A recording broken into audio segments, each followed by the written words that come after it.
अपने सबके अरुण कुमार गौतम के प्रणाम। विश्व मगही परिषद मगही के अंतर्राष्ट्रीय पहचान दिया वाला प्रयासरत है। हम मगही परिषद के अभियान पर एगो गीत बनेली है जो अपने सबके सुना रही है। अपने सब सुनथिन और बताथिन कि गीत कैसा लगले से।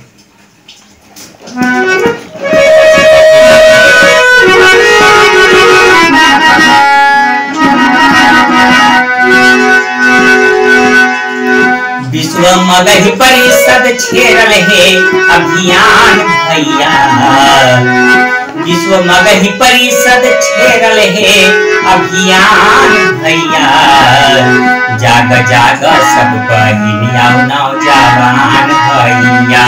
जाग जाग सब बहिनिया नौजवान भैया। विश्व मगही परिषद छेड़ल है अभियान भैया।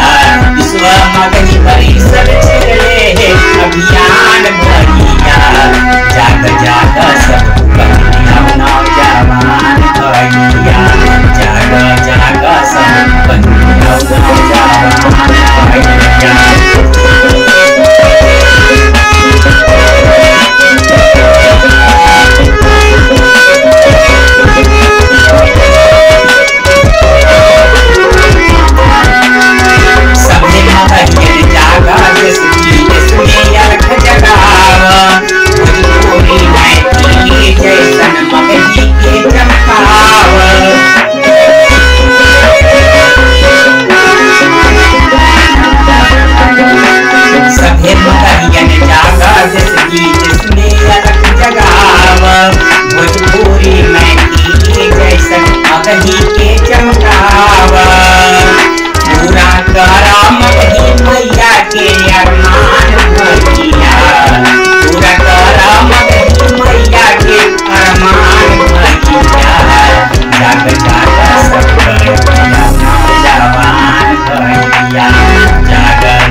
जय मगही।